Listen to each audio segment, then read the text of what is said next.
In this Unit 1, Early Societies, we will read about two themes relating to the early societies. First, from the beginning of the time, second, writing and the city life. Okay, so in the beginning of the time, we will focus or we will discuss on the topic as it's related with the center of the human origin, how the early human get their food, shelters, and how did they make their tools. The mode of communication of early human were the human and were the language and art also. And in the second theme or in the second chapter, we will cover this Mesopotamian civilizations, Mesopotamia and its geography, urbanization in Mesopotamia, and the development of writing and literary skill in Mesopotamia. And you will find the legacy of writing in Mesopotamia. So let's begin with the chapter. Chapter 1, the beginning of time. The time here relate with the beginning of human existence. So beginning of human existence, it is believed that first human like creature that appeared on the earth's surface around 56 lakhs year ago, or you can say 5.6 million year ago, which we call MYA. After this, several form of human emerged and then become extinct, and then comes the modern human beings, which resembled us, originated around 1,60,000 years ago. So we have broadly divided the creatures on the earth's surface. Here come sources to understand early human histories. So you can see here what are the sources. So sources here are the clues from archaeological or literature which help historian to put together a period of history. So you can see here fossil, cave, painting, stone, tools. Okay, these are what? These are the valuable sources of informations. Okay, which tell us about the life and the times of the people of in the distant past. So here you can see the archaeologist. Who are the archaeologists? A person who studied human history and prehistory through excavations of sites and then analysis of these artifacts and other physical remains. So when we talk about the artifacts in object made by men which are having cultural or historical importance. Okay, so come to the fossil, the remains or impressions of a prehistoric plants animal that is embedded in rock. Okay, which means there is a hard remains of a prehistoric animals or plants, their impression, imprint or trace of these living things that are found inside a rock. So fossil can be dated either by, you can see, chemical analysis or indirectly by dating the sediments in which they are buried. Okay, which we call this carbon dating. So what is the carbon dating? So during its lifetime, a plant is constantly taking carbons from the atmosphere through photosynthesis. Animal in turn consume this carbon when they eat plants, and the carbon that spread through the food cycle. This carbon comprises a steady ratio of C12 and C14. So when this plant and animal they died, they stopped taking carbons. So the amount of the carbons or the C14 in materials left over from the plants or animals, they start decreasing over the period of time, while the amount of C12s that remain unchanged. So that scientists they measured a ratio of remaining carbon 14 to the unchanged carbon 12 to see how long it have been since the material source has died. Here other finds including the stone tools and the cave paintings. So when we talk about the stone tools, you can see that the earliest human made stone tools that date back around 2.6 million years ago, they crafted, the stone tools were crafted and used by Homo habilis. Okay, it was stone core with flakes. What are the core with flakes? In which you can see they created a sharp edge that could be easily used for cutting, chopping or scraping. Now comes the cave paintings. So painting in the walls of the cave. Very simple definition here. You can see prehistoric man could have used the paintings of animals on the wall of cave to document their hunting expeditions. Very important. Okay, However, there are few paintings that have human figure, either in the print or in painting. So whoever the people they draw this cave painting, they not only left behind the evidence that they were advanced enough to paint on the cave walls, but also they left the evidence of their activities. Okay, what they found important, just they make the painting of that incident, as the historian believed. Then comes the art of creativity of God. So some scholars reluctantly believed in the Old Testament of the Bible, according to which human origin was an art or an act of creation by God. So here we talk about the sources, and another very important sources that was found in Germany, in Europe. Okay, so you can see first discovery of Neanderthal. So what is the first discovery? Here is the Neanderthal man. Okay, so that is the, you can see over 150 years ago the remains of a Neanderthal that was found in this Germany. Okay, Neander Valley in Germany. So this was the site of the first discovery of a Neanderthal anywhere in the world.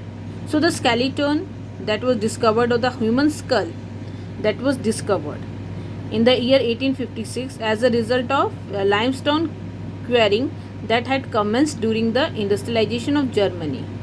Workers discovered these human skulls, the bones in a cave, which were later identified as a remain of the early human, a very important evidence of early human. So here are the rough sketch of this skull of Neanderthal man. So the skull that was handed to Karl Fulroth, a local schoolmaster and natural historian, who realized that the skull does not belong to a modern human. He then made a plaster cast. What is the plaster cast? Made a copy, which are often made up of plaster of Paris. Okay, and sent it to Hermann Schaffhausen, a professor of anatomy at Bonn University. So he published a paper claiming that the skulls represent a form of human that was extinct.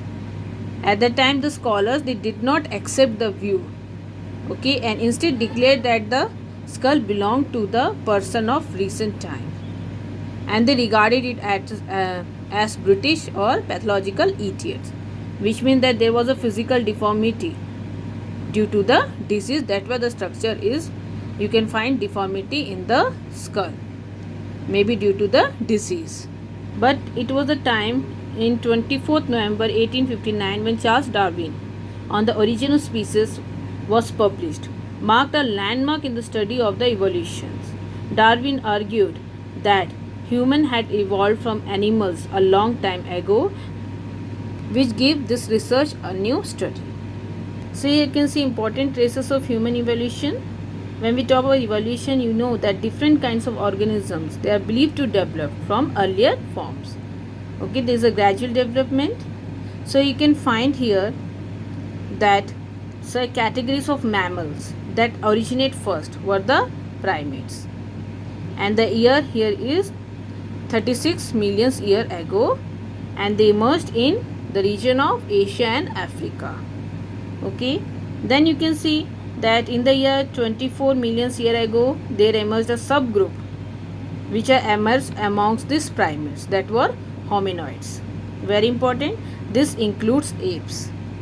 And then in later you can see the evidence of hominids in the year 5.6 million years ago. Okay, and then comes the modern human beings that originate around 1,60,000 years ago. So here you see different species which evolved during different time periods. One were the primates, another was the hominids, then hominids, and then the modern human being. And it is believed that they are the versions of each other. Okay, then comes the primates, you can see, and their features. If we talk about this primate, they are the subgroup of large groups of mammals, and they includes this monkey, apes, and human. They have hair in their body, as you can see in the monkey also. And if you talk about the long gestation periods, it means how long a baby live in the womb, and then ability to maintain a constant body temperature, and they are having different types of teeth. That is the features of these primates. Okay, Then comes the and which separate it from other species. And then comes the hominoids. It evolved around, you can see, 24 million year ago, and then you can see here that it emerged a subgroup called primates. Okay, when we talk about this hominoids, while they are what emerged from the primates, okay, while hominids, the another categories here are the hominids, have evolved from these hominoids. Okay, and they share certain common features, but they are major differences as well. So we will see what are the major differences here. So here come to the points. Here you can see the hominoids, their physical features, and hominids. They are having smaller brains and they are having large brain. The size of the brain is large. Okay, when we talk about hominoids, they are walking on all the four, with flexible forelimbs also. And when we talk the hominid, they are having an upright postures and they walk on in their 2 feet. Okay, and as far as they are concerned, they are having 4 feet, or they are bent in a postures. The postures are bent. So here we saw that hominid are the versions of the hominoid, but they are having differences. Okay, now we see that these hominids, okay, well, they are originate from which places, as it is told that 2 evidences that suggest that hominids were originate from Africa.